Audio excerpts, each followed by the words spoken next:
That is, by the way, a goal fully shared by their ally and apparent enabler, the Chinese Communist Party. In recent weeks, some Democrats, like former White House Chief of Staff John Podesta and the euphemistically named Transition Integrity Project, have gone so far as to explore the possibility, in the event Mr. Trump nonetheless prevails, of having California, Oregon, and Washington State secede from the Union. This seemingly preposterous idea has not received the critical scrutiny it requires. After all, this is not the first time Democrats have pursued secession in response to an electoral outcome they found unacceptable. When Abraham Lincoln won the 1860 presidential election on a platform calling for the abolition of slavery, the southern states, dominated by the pro-slavery Democratic Party, decided they would form their own country, the Confederate States of America. Initially, the people of the northern states recoiled from the idea of resisting the Confederacy's departure. Let them go peacefully, many said. In fact, only one member of Lincoln's cabinet wanted to coerce the South into staying in the Union. Most felt the right approach was to win them back by concessions and negotiations. A curious thing happened on the way to dividing the country peacefully, however.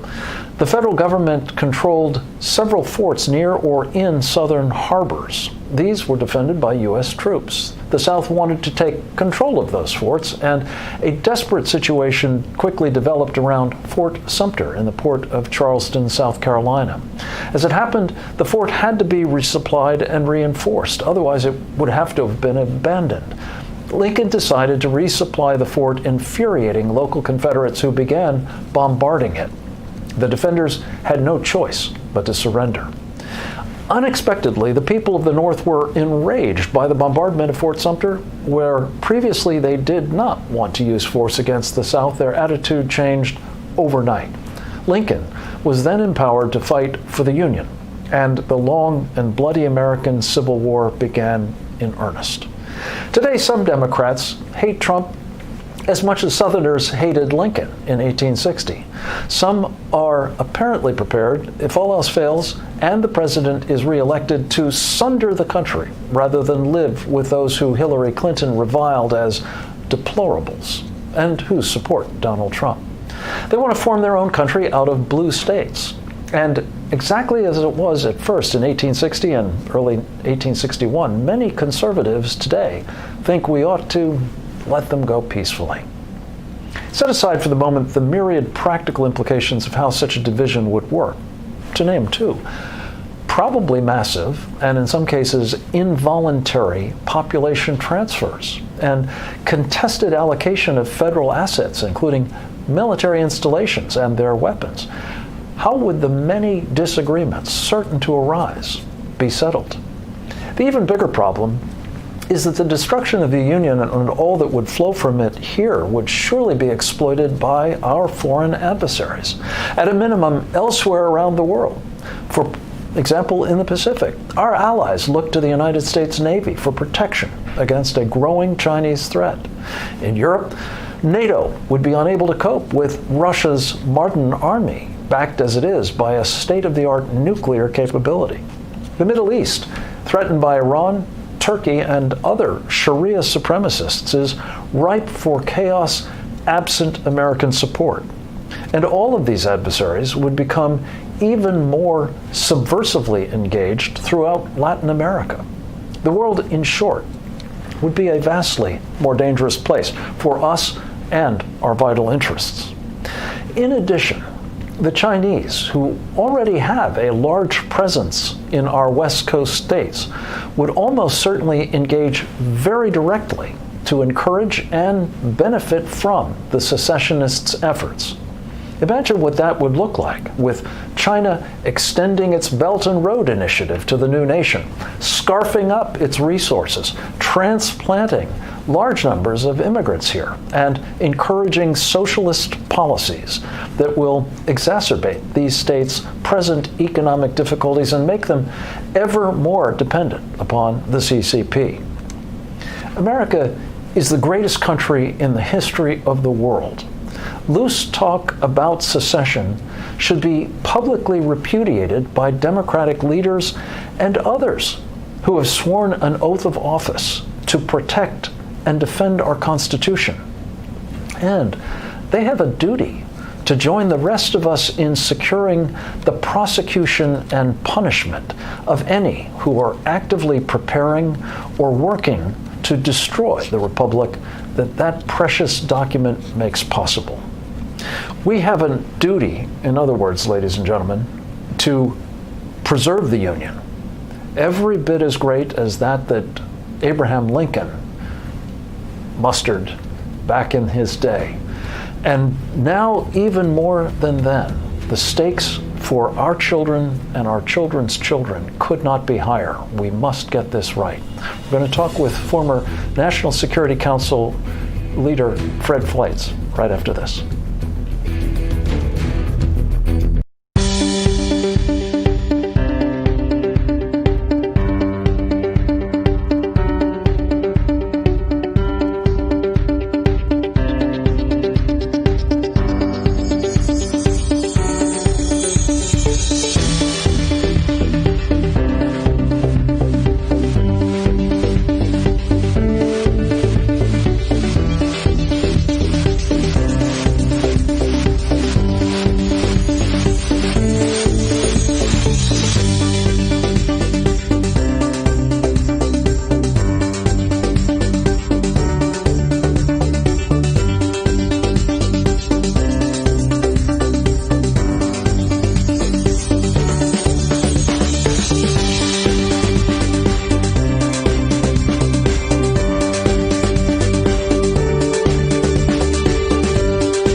Welcome back.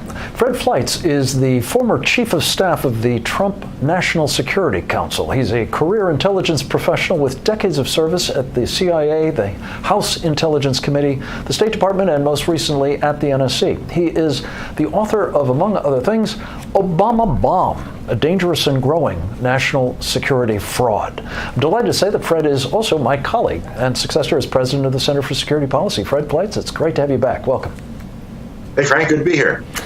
Fred, you, of course, have been following closely what the Director of National Intelligence has been making available to the American people, belatedly, I have to say, but nonetheless, we're very appreciative that he's gotten it out, that has disclosed the true origins of the so-called Russia hoax, under which we were endlessly told Donald Trump had colluded with Russian spies and others to actually secure his election victory. What do we now know actually went down?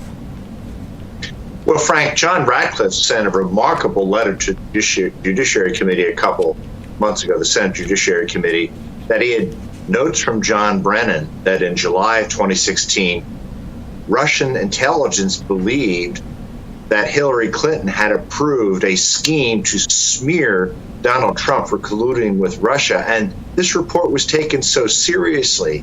It was briefed to President Obama, and there also was an FBI referral. And despite how serious this is, the American people didn't find out about it until September 2020.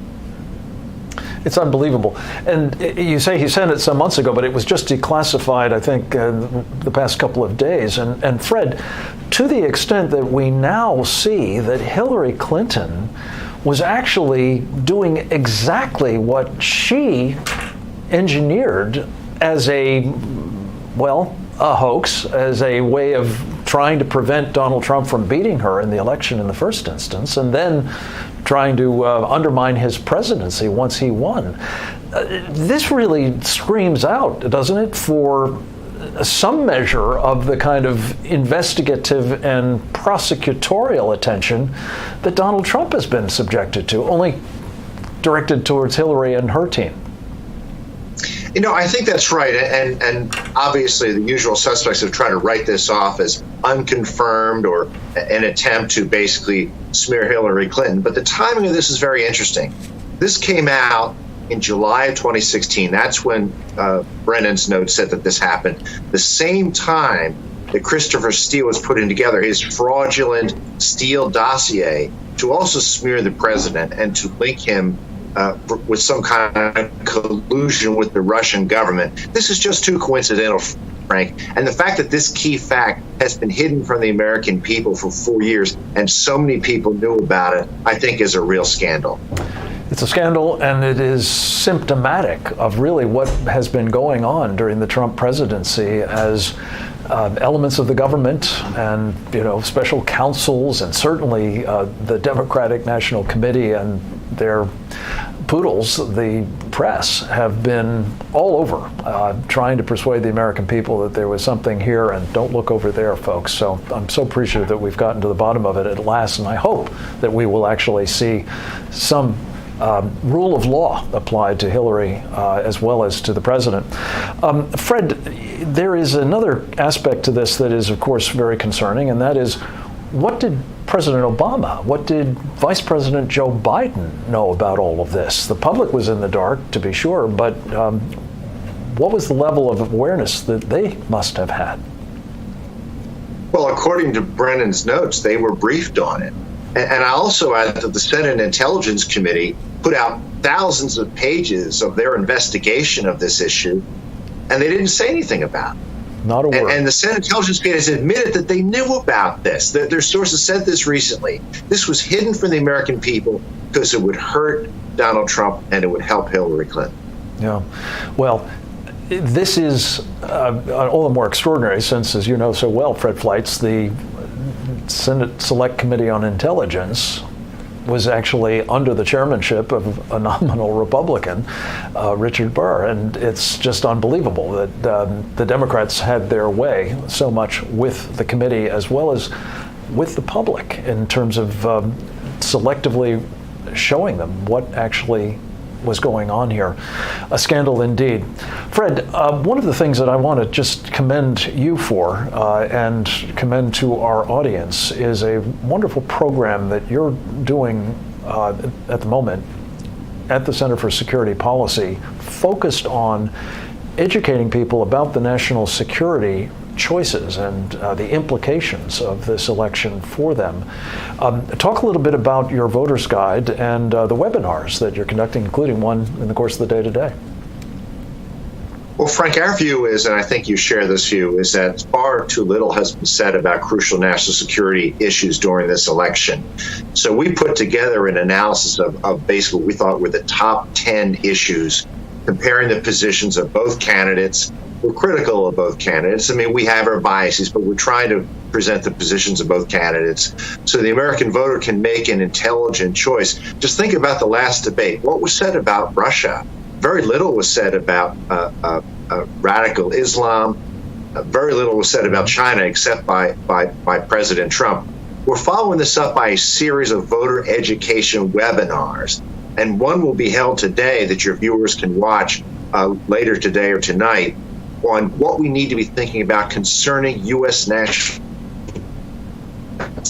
keeping our military strong, keeping a strong military budget. I hope they can watch. And our website, securefreedom.org. Yeah, you broke up just a little bit there, but I think you're talking about, essentially the condition of our military and its ability basically to perform the kinds of tasks that are clearly only going to grow on the watch of the next commander-in-chief, whomever that might be. And while we may have our biases, the point of this exercise is just the facts, ma'am, letting people know what is available in terms of information about both candidates' views and presenting it in a nonpartisan, analytical way. So again, those and these webinars have been terrific. I've had a chance to moderate one myself, and I really think they're important contributions to the public policy debate in general, Fred, but also most especially to something that's absolutely critical. I mean, literally the republic rests on it, as our founders understood. An informed public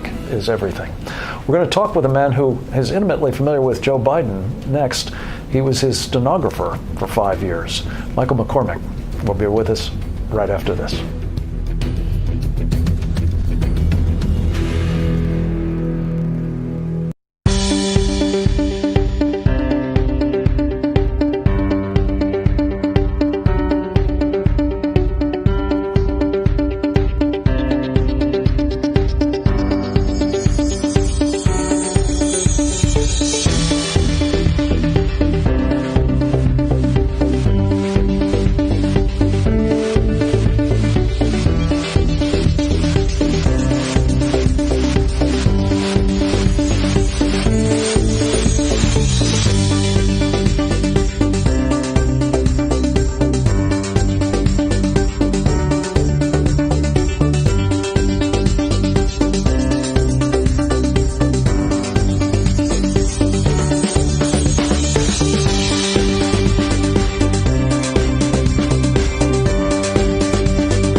We're back, and I think you're going to find very interesting our next guest. He's a man who, as you're trying to calibrate what's up with Joe Biden, probably knows about as well as anybody.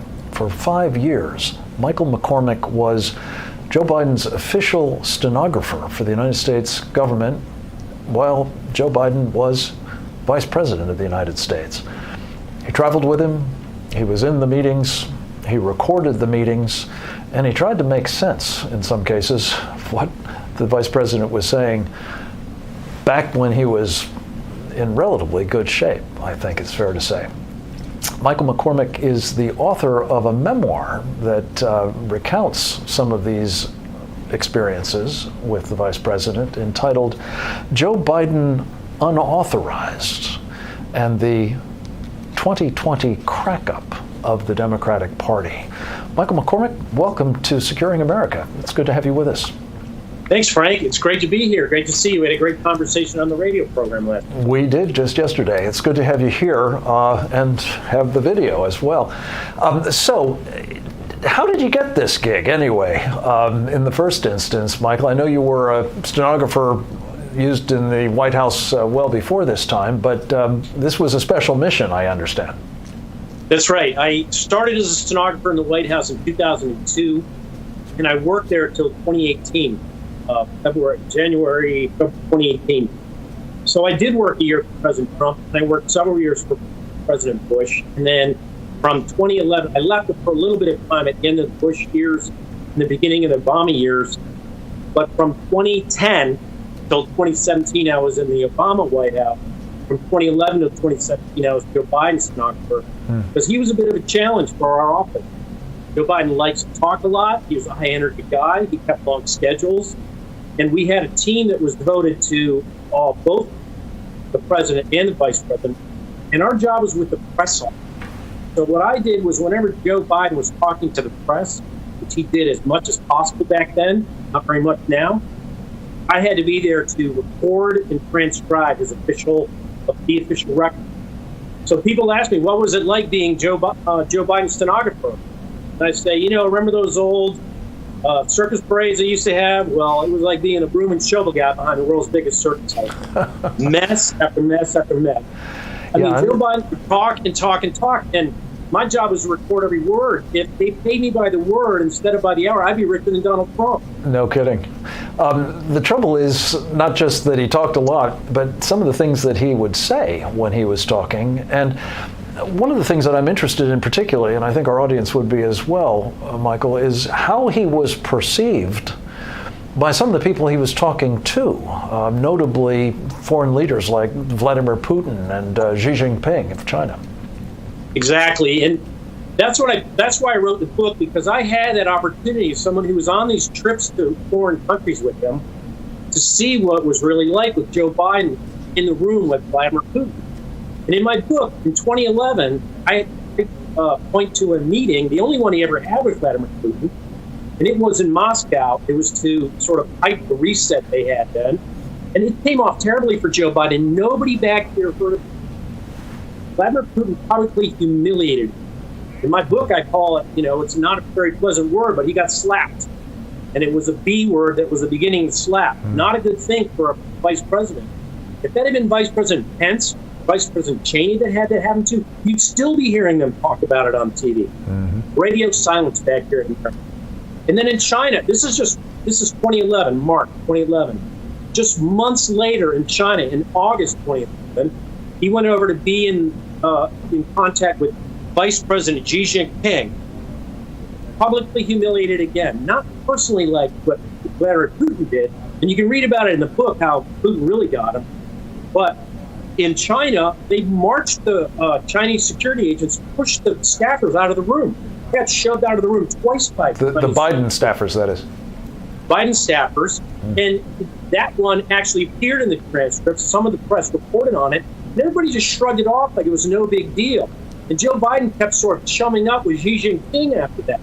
And it got worse and worse for America, personally, I think, because that's when Hunter Biden came in on the scene and started profiting off his father's relationship with the Chinese. Yeah. What did you see about all of that? Because it's now coming to light. Joe Biden insists that he didn't know anything about it, of course, but there seems to be an awful lot of evidence to the contrary. Do you have any thoughts on that? Well, I think you have to go back to 2013 when Hunter Biden was basically kicked out of the Navy Reserve for positive cocaine test. He tested positive for cocaine in May 2013, and he wasn't kicked out until February 2014, an official letter.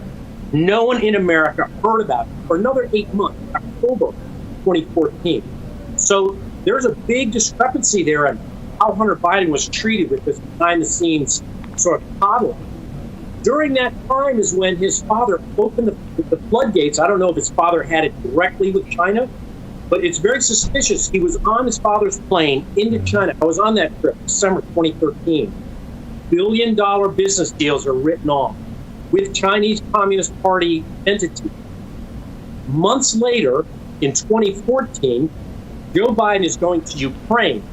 In my book, I point to the nexus and contact between Joe Biden and the guy who recruited Hunter Biden into the Burisma board, former president of Poland, Alexander Kwasniewski, as being Joe Biden's lie, that he had nothing to do with his son's or appointment to that board. That was what President Trump was looking into when he wanted Joe Biden. He talked to Ukrainians about investigating Joe Biden. That's what led to his impeachment.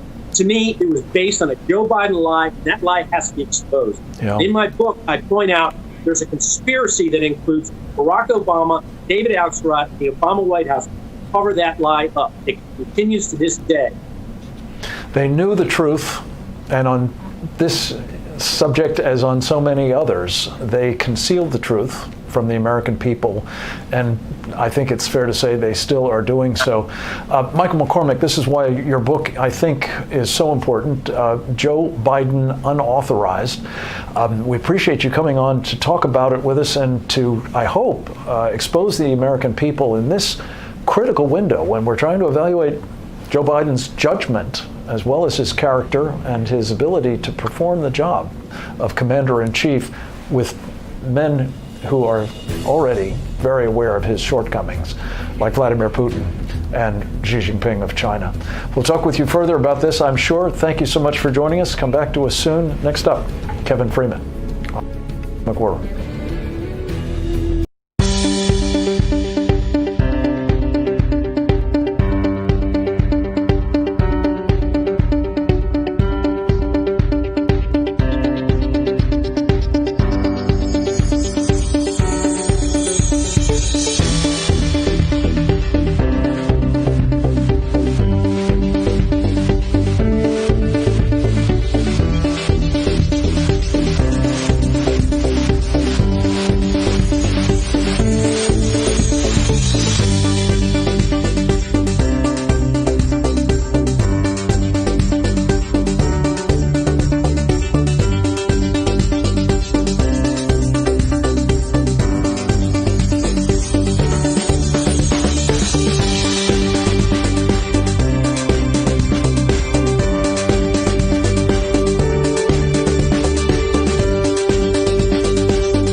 Welcome back, and a special welcome to my friend and colleague, Rich Higgins, a United States Army combat veteran who is, among other things, one of those guys who was featured in the Oscar-winning film The Hurt Locker, personally, but the specialty in the Army that it's all about, those bomb disposal guys.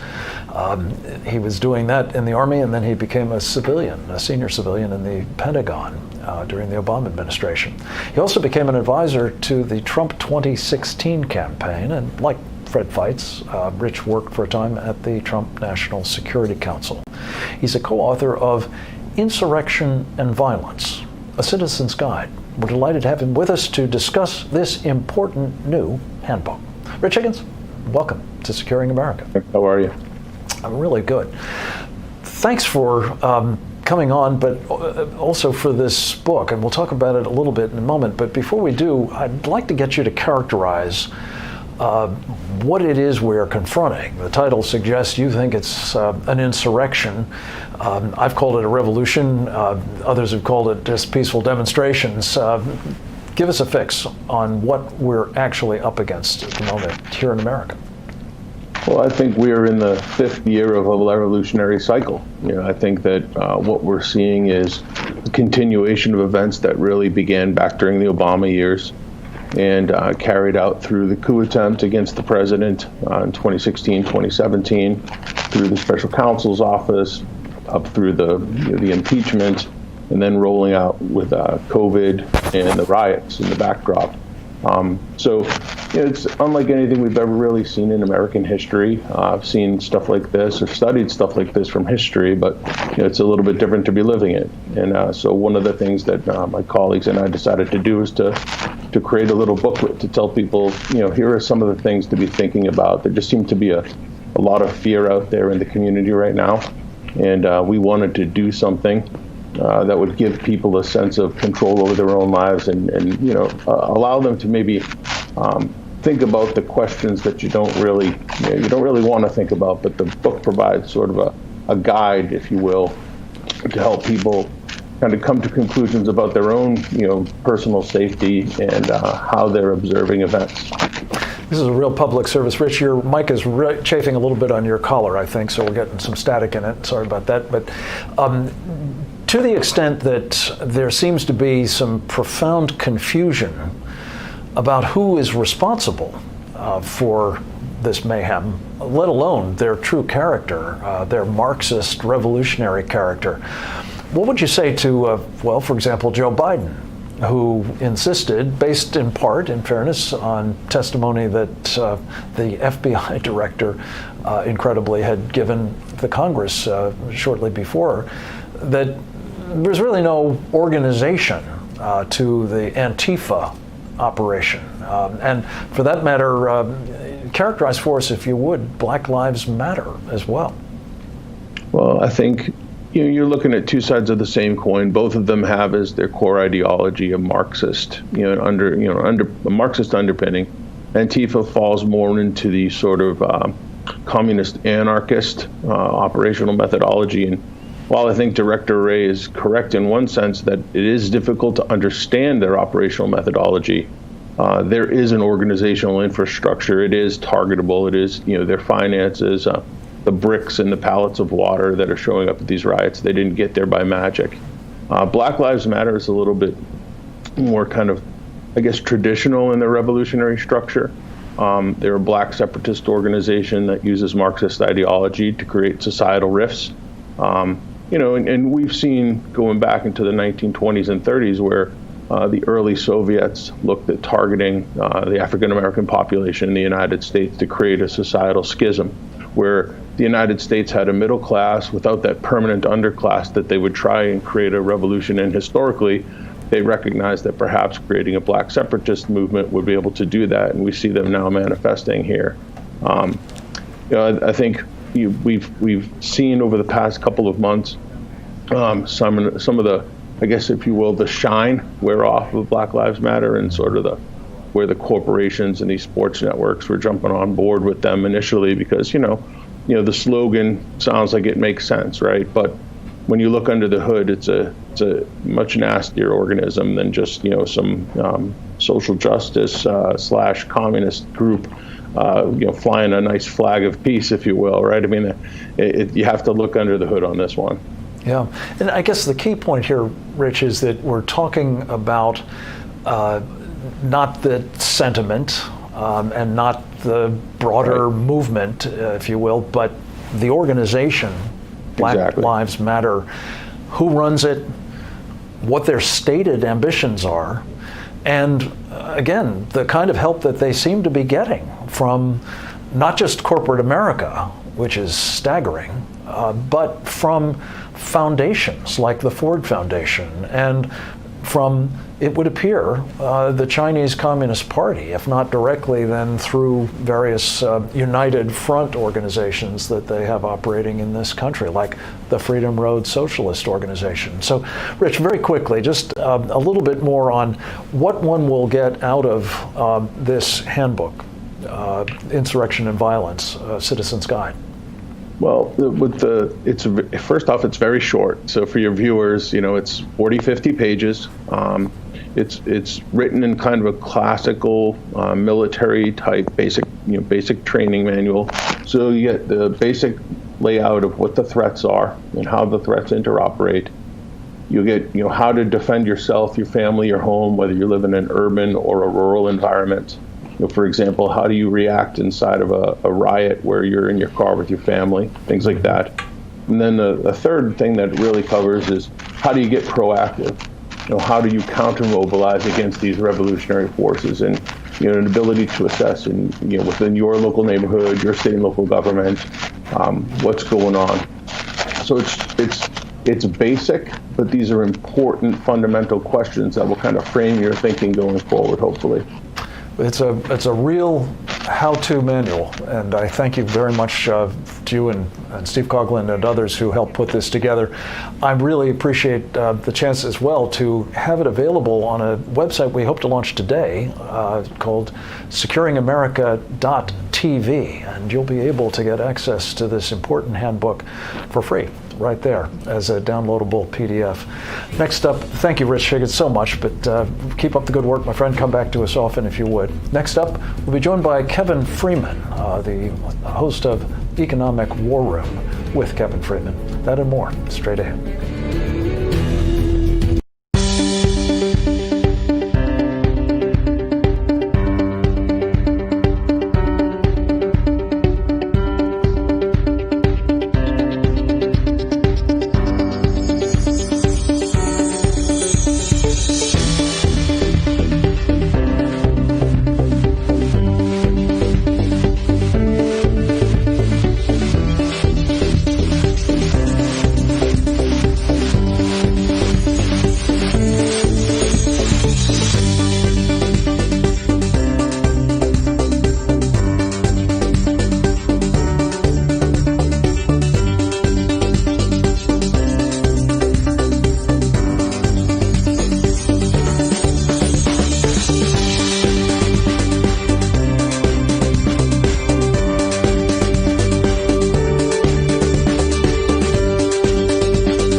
I'm very pleased to welcome back both you and our next guest. He is going to be a regular here at Securing America, I'm very pleased to say. His name is Kevin Freeman. He's a chartered financial analyst by training and an expert on economic warfare. He's the best-selling author of Secret Weapon and the host of his own television program, Economic War Room, on Blaze TV. He's also the president of a tremendously important organization. It's called the National Security Investment Consultants Institute. It's a program for training brokers and financial analysts about the importance of patriotic investing. Not least, Kevin is a senior fellow with the Center for Security Policy and a member of our Committee on the Present Danger, China. Kevin, it's good to have you with us. Great. Always good to be with you, Frank. I know you did an interview in your program recently with one of our previous guests, Rich Higgins. I wanted to get your sense of the importance of this handbook that he talked about, Insurrection and Violence, as a citizen's guide. I know you're very big on equipping and empowering your audiences and others. How important do you think this handbook may be to that end? Well, a lot of people are very concerned about the violence. It's not just happening in the big cities. It's not just happening in faraway places. I mean, if you live in Kenosha, Wisconsin, you live in a bedroom community that's not far outside Chicago, but you don't expect this type of violence. You don't expect this level of insurrection. And the Citizen's Guide gives you the handbook. It tells you how do you prepare, not just for that, but maybe a natural disaster or something else. It really gives peace of mind to an American. What can I do to prepare, and how can I be ready in case something bad is happening in my neighborhood? Yeah. And Kevin, you've been following closely a piece of this story, which I'm going to get into a little bit more with our next guest, Colonel John Mills, but just your sense of the degree to which there seems to be a connection between this insurrection, this revolutionary activity, and the Marxists who are running it on the one hand, and the Chinese Communist Party on another. What's your assessment of that? Well, it's the same thing as we saw in Benghazi. The media tries to report, these are just spontaneous, people are really upset because of a video or because of something happened here. Yeah, and there is some angst across the country, but that's not the measure behind the riots. That's not the strength of what's going on here. This is well-organized protest where they have U-Hauls coming in with pre-ready-made signs, and they say, whether it's Black Lives Matter, Antifa, or whatever, they're ready to go, and they're ready to really cause destruction. And when you trace it back, you go back to the Chinese Communist Party, and you go back to a book that I talk about all the time, Unrestricted Warfare, written by two colonels of the People's Liberation Army, that talk about how to take down a superpower. It ends with social riots, social panic, street riots, and a political crisis. And that's what we're seeing in America. They're pushing their bets right now. Yeah, and they have United Front organizations in place to help them do that. And we ignore all this at our peril. And I have to say it's a little crazy making that we're not seeing more from our government in response to this evidence. Again, we'll be talking about that with John Mills. But Kevin, speaking of the Chinese Communist Party, one of the other aspects of its malevolent operations is what it's doing to build out technologies and capabilities that enable it to oppress its own people ever more effectively and to threaten ours in various ways. And again, with your background as a money man with long experience in the markets, I'm very interested in your assessment of an initial public offering involving a Chinese conglomerate called Ant Technology Group. I know this is part of your next program as well.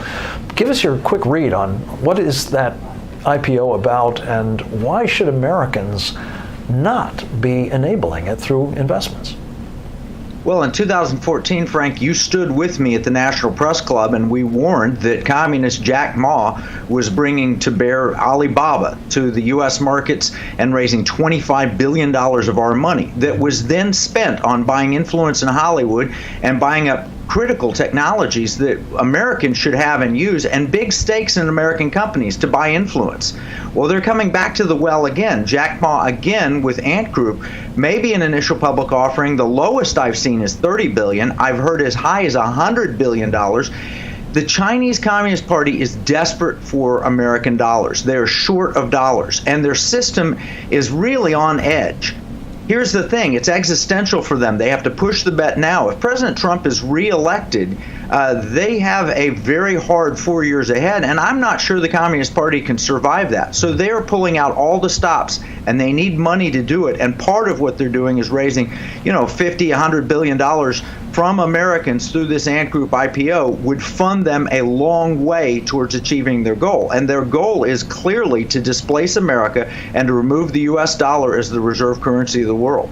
Yeah, I just want to pick up on your point that their purpose is not just destroying the United States and supplanting it ultimately, but most immediately to assure the defeat of Donald Trump. So here's another reason to be very concerned about pouring $100 billion, perhaps, much of it from American investors, into an outfit like this. And Kevin, very quickly on that last point you just made, how would that kind of money flowing to this particular company translate into an intensified threat to the reserve currency status of the U.S. dollar? And what would the implications be if we lost that?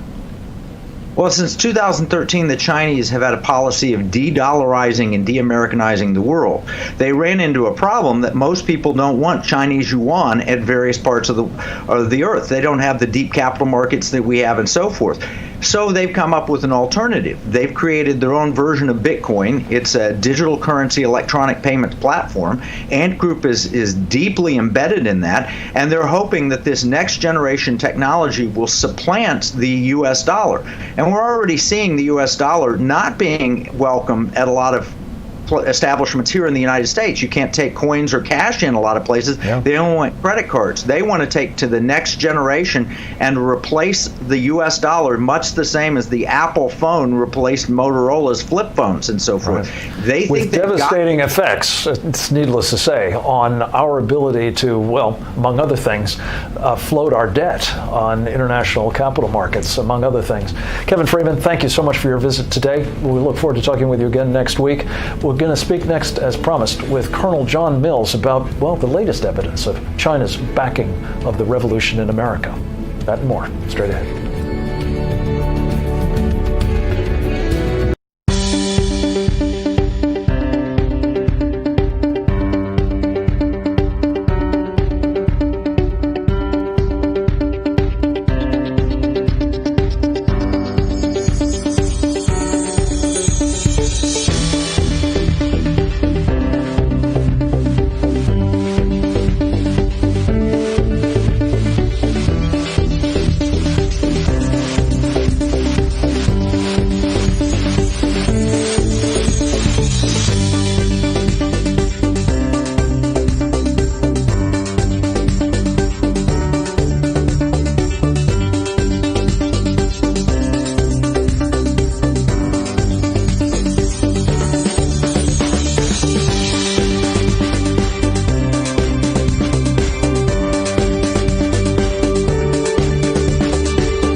Back. I'm pleased to say, joined by another of our regulars here at Securing America, Colonel John Mills, United States Army, retired. John specialized in uniform in psychological and counterinsurgency operations, and then as a senior civilian official in the Office of the Secretary of Defense, he was responsible for cyber warfare policy and strategy. Colonel Mills is also a member of the Committee on the Present Danger China, and a very good man to know when you're trying to figure out who are we up against and what are they doing to our country. John Mills, welcome back to Securing America. Thank you, Frank. So, John, we've been talking about a number of groups, and I thought it'd be useful to sort of back the lens up and try to figure out what do they have in common. And it seems as though one of the things they have in common is they all are tied into what the Chinese Communist Party calls the United Front Work Department. What can you tell us about that operation and the tentacles that it seems to have in a lot of other places, including here? Yes, thank you, Frank. So the United Front and all of China is focused on military-civil fusion. There is no difference. It is all the same. It all exists to essentially successfully accomplish the goals of the nation state of the Chinese Communist Party here. So this is a massive influence operation on a scale really never done, never achieved, even during the heady days of the 1950s by the Dulles brothers here. So this is a total... That was the good guys, as opposed we were, and what the bad guys were yes, up to. Absolutely. And John, that's such an important point, that it's in the service of the objectives of the Chinese Communist Party, and as we've talked about with other guests in the course of this program, and most, that's destroying the United States. Absolutely. So influence operations sometimes connotes a kind of benign thing, just trying to be friends and so on. In fact, one of the groups that has come to light recently actually has the title of the Chinese People's Association for Friendship with Foreign Countries. And one of our colleagues, Sam Faddis, has done a little research on that operation and discovered that they're now intimately partnered up with a major American foundation, the Ford Foundation. What about that as an instrument for influence operation of the worst kind? Yeah, foundations are perfect opportunities to influence another country here. So that is essentially target one for these influence operations. This really reminds me, before Hitler... Among other things, because you can get them to use their money. Absolutely. Not just the parties, right? Yeah, this is absolutely preparation of the battle space, preparation of the environment. Before Hitler jumped on Norway, he used all these German-Norwegian friendship associations years in advance to prep the battlefield. That's what's going on here. Right. And when you see the Ford Foundation making a commitment to put $100 million into a Black Lives Matter organization that, as we've been discussing, is tied into the Chinese Communist Party's influence operations, among other things, through the Foundation Road Socialist Organization and one of its splinters, the Liberation Road. What does that suggest about where this money is actually going and the purposes that it's being used for? Yeah, this is a cash-heavy operation, and this is very concerning because cash is very hard to track, accountability. It's hard to really, for them or the good side, to validate and prove what's going on here. Again, foundations, I wish they would really kind of put things on pause and really reflect and consider what they're getting into.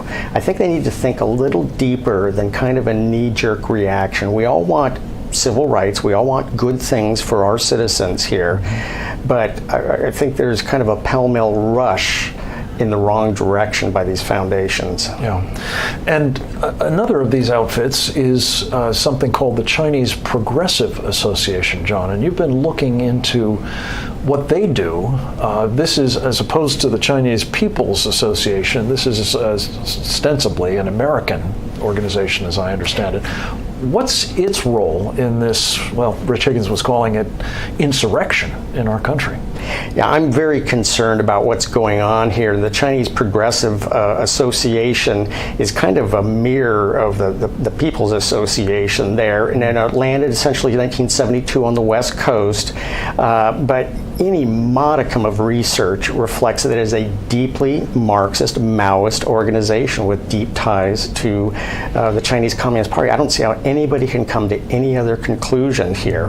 They have a very strong footprint on the West Coast, and this is very important, not only in the U.S., in Seattle, Portland, San Francisco, and Los Angeles, but Vancouver. And I would suggest, again, with a modicum of research, there is a strong nexus with Vancouver as a potential landing point for wired funds converted to cash. And a hotbed of threats to this country. In fact, as I recall, it was Vancouver that this so-called Adbusters outfit was putting together the siege of the White House, which was supposed to go on for 50 days. Hasn't happened yet, thank God. But John, let me just ask you this. I spoke about this in the monologue today. This is, when you talk about the spread of Chinese influence in these West Coast cities and states, Should it alarm us that we're hearing Democratic Party operatives like John Podesta talk about secession of those states in the event that Donald Trump wins the presidency? Well, interesting concept. They could say things as far as their planning and execution. Not very confident on that group and that kind of talk here. But clearly, this was a long-term campaign. Again, in the military intelligence, we call it a preparation of the battle space here. Clearly, that's what was going on over all these years, was really understanding. There was also a lot of real estate acquisition. Interesting reasons for that. There was long-term gang activity on the West Coast tracing to Hong Kong. I would assert, and there's great evidence of this, that once China crushed Hong Kong, that same group essentially was co-opted and agreed to survive to become a paramilitary extension of the state apparatus. John, we're going to be hearing more about that in our next visit with you, because this is a critical piece of this insurrection that is on us. I want to say thank you to you for joining this edition of Securing America. I hope you feel better equipped to join us in doing just that. For more on what you can do, you yourself can do, visit our new website, securingamerica.tv. And then I hope what you'll do is act on what you learned there as well, notably with a handbook on the insurrection. Go forth and multiply.